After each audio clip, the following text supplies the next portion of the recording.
Once again, got another Bible contradiction. This is in the account of David and Goliath. The Bible apparently contradicts itself about how David killed Goliath.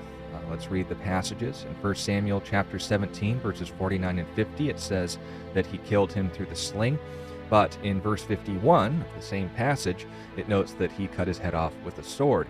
So let's read it. Verse 49. Then David put his hand in his bag and took out a stone. He slung it and struck the Philistine on his forehead, so the stone sank into his forehead, and he fell on his face to the earth.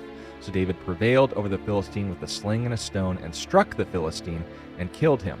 But there was no sword in the hand of David. Verse 51. Therefore, no sword in the hand of David. David ran and stood over the Philistine, drew his sword, and drew it out of its sheath, and killed him, and cut his head off with it. And when the Philistines saw their champion was dead, they fled. So when the accusation is made of a Bible contradiction, let's first understand what that means. A contradiction is a violation of the second formal law of logic. A does not equal non-A. Two things in the same way and in the same sense can't both be true and at the same time cancel each other out. So it's impossible to, at two times and in two places, no, this would be the same place, right? Doing equal and opposite actions, and both claiming to be true. So, if David cut the Philistine's head off with a sword and didn't cut his head off with a sword, that would be a contradiction. If he slung the stone into the forehead of the Philistine and David did not sling a stone into the forehead of the Philistine, that would be a cancellation of the idea while claiming they're both true.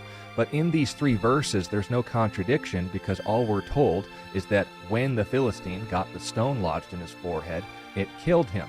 And then David took the Philistine's sword, drew it, and cut his head off. A coup de grace, if you will, or verification of his death is not a contradiction. It just shows what David did after he killed the Philistine.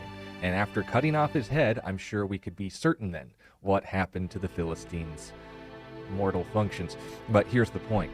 When someone argues a contradiction in the Bible, they're actually saying something. And in order to misrepresent the Bible and say that it's in conflict with itself, they kind of have to hope that you aren't noticing that this isn't claiming at the same time at the same place. The stone happened, then the sword happened. Both were resulted in killing the Philistine.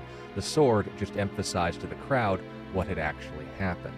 So when you hear these Bible contradictions, just look up the passage, give them a fair reading, and actually know what a contradiction is. Because most of the time, the atheists that bring up these kind of arguments hope you don't.